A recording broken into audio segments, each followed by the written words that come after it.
ये निर्मला ताई तब जब भी आती है बवाल मचा देती है। इस साल का बजट अनाउंस कर दिया है, तो इस बजट में ऐसा क्या है जो सब लोग पगला गए हैं। नंबर 1, अब हर स्कूल में कंटेंट क्रिएशन लैब ओपन होंगे।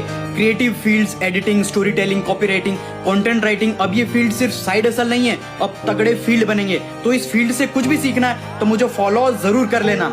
Number 2, new income tax regime में एक छोटा सा चेंज है कि जो पहले 0% टैक्स 3 लाख तक की इनकम पर लगता था, अब वो 4 लाख तक इनकम पर लगेगा और न्यू इनकम टैक्स स्लैब्स ये हैं। नंबर 3, सबसे पहले सरकार ने इस साल की इकोनॉमी को स्टेबल बताया। प्रोजेक्टेड ग्रोथ 7% है, लास्ट ईयर जो 6.4% ही थी। नंबर 4, फॉरेन ट्रैवल करो, घूमो फुल। एजुकेशन, मेडिकल पेमेंट पर टीसीएस और भी कम कर दिया, पहले 5 से 20% था, अब वो 2% कर दिया, जिसकी वजह से बाहर पैसा भेजना, घूमना बहुत सस्ता।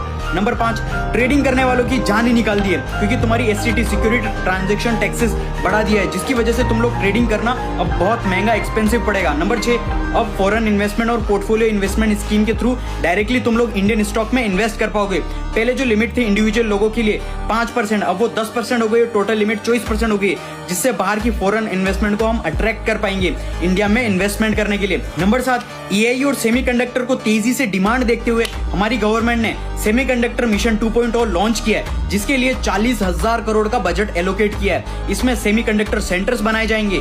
नंबर 8, छोटे बिजनेसेस को इजीली और ज्यादा लोन्स मिलेगा, ताकि एसएमई और माइक्रो एंटरप्राइजेस ज्यादा से ज्यादा ग्रो हो सके, और इस सेल्फ रिलायंट इंडिया को 2,000 करोड़ रुपए फंड दिया गया है। नंबर 9, और भारत में ज्यादा डायबिटीज और कैंसर, तो बायोफार्मा सेक्टर को बूस्ट मिला है, 10,000 करोड़ अलॉट हुए हैं, ताकि खुद की रिसर्च और मेडिसिन बना के सस्ती बेच सके और एक्सपोर्ट लीडर बन सके। नंबर 10, और जो foreign companies data centres India में सेटअप करेगी, उन्हें 2047 तक टैक्स बिल्कुल भी नहीं देना पड़ेगा। नंबर 11, और अब इंफ्रास्ट्रक्चर भी बूस्ट होगा, क्योंकि 12.2 लाख करोड़ का कैपेक्स मिला है, जो इन्वेस्ट होगा रोड्स, रेलवे, हाउसिंग, इंडिया के इंफ्रास्ट्रक्चर पर इन्वेस्ट किया जाएगा, जिसकी वजह से raw material, cement, steel, employment को बूस्ट मिलेगा बजट में। ऐसा कुछ खास तो नहीं है, लेकिन देखते हैं हमारी गवर्नमेंट कितना पैसा लगाकर भारत को कितना ग्रो करती है। और भी तगड़े वैल्यूएबल कंटेंट आने वाले हैं, तो मुझे फॉलो जरूर कर लेना।